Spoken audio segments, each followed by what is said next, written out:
Hi staff, welcome back to our 2016-2017 school year. It's been a fantastic summer. I hope you've had as much fun as I have.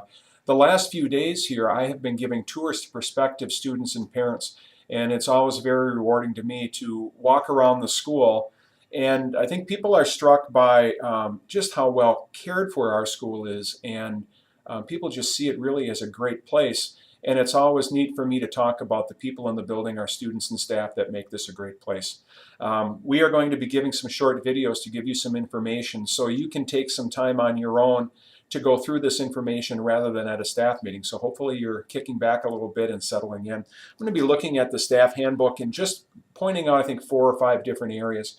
On page 17, we have the registration calendar. And registration really begins about the beginning of October, believe it or not. And we certainly have a process for reviewing our course guide and looking at courses and doing some updates. But if you would take a look at that registration guide, we do have a staff meeting, as it says here, on December 21st to really get together as a staff and talk about the registration process. And you'll find that whole calendar in the staff handbook. I'm going to page 23, and there are about 3 or 4 pages about teacher relationship with students. One of the things that we pride ourselves on here as a staff is we really care for each other. We really value those positive relationships between students and staff. And as staff, we enjoy working with each other and we have some fun too. There's some common sense things to take a look at that may be reminders or provoke some thoughts. And I encourage you to take a look at that. We want to make sure that students are as safe as possible in our school. That means physical safety as well as emotional safety and safety from any kind of bullying or harassment. We do know that all of our teachers have discipline in their classroom, which works for them and the students.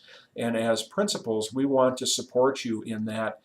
You may want to pick our heads for some ideas, or it might be where a student does something incredibly bad where you need that support right away. And we pride ourselves on supporting you and working with you in partnership with that. There's some information here about makeup work. And that is something that students have. They're going to miss class. We have very good attendance rates here. Many of you are posting your assignments on Schoology, and that's been incredibly helpful, not only for the student and parent, but for you as teachers, because you know that students will be looking at that when they're absent. We do not collect homework here in the main office. There may be a rare case where a family does not have online access, or we may have a health situation where we really want to step in and serve. But that's something that would be very rare. Regarding student failures, as parents, we want to know when our children are not doing well. And I think as staff, we know that we have the Infinite Campus student and parent portal where students and parents can look at grades. But really, it's nice to hear from a teacher personally if there's a failure. So if you're in a situation where you're concerned about a student, that personal phone call is the best way to do that if you can't meet with them. Certainly email works, but there's something that's carried with our compassion and our care over the phone, which is very helpful. I'm going to be looking at page 32. There is a policy for staff members to be out of the building. In short, we expect all of us, including me, to check out with people when we leave. If you are leaving during a prep time, please let our main office know, Sue, Dee, or myself, that you'll be going. It's really not to check on you what you're doing, rather that we do get calls from family members or other staff that want to know where you are, and we want to be able to have that information. Also, there is a process for checking out in the teacher contract. If a teacher needs to leave after 3 o'clock, they don't need to take leave time or take it in ASAP. However, you do need to check with me to make sure that that's okay to do that. That's something we do occasionally. And it's not a regular thing, or we don't want to make it a habit. If you need to leave before 3 o'clock, then that goes in ASAP. Obviously, we don't get a sub, but then it does come out of your leave time if you need to leave.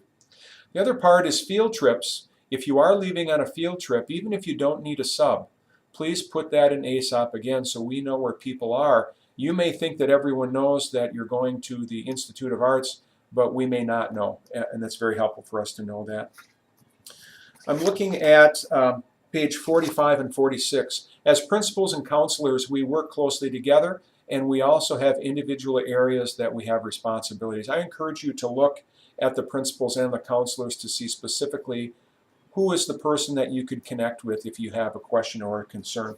Last one to take a look at is our acceptable use policy for staff, and that is on page 103 in the handbook. Let's face it, there is a lot of technology at our access, and we find many, many great ways in which to use them.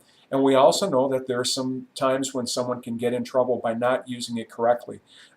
If there are some specific do's and some very specific don'ts on page 104, but certainly we want to be using this in the positive way that it's meant. We want to use our computers for work-related things. We want to be able to stay in good communication with people. We also know that during people's downtime that they may be taking some personal time to look at websites and so on. But we don't want to be sharing anything that's inappropriate, whether it's, well, you know what I'm talking about, so I don't need to go down that road. The other piece this year is that in an election year, people will be very critical of us and watching us in terms of staff and what we say. So I encourage you to think about that and how you would approach that. We do have filters, of course, but we also know that students carry their own device and can work around that. The best way really is to connect with students individually, see what they're working on, and have that conversation. Well, folks, that's my quick video here. I hope you enjoyed it as much as I did, and we'll be covering information over the next week. But again, I am so excited to have all of us back, and it'll be great to get students back. Have a great day.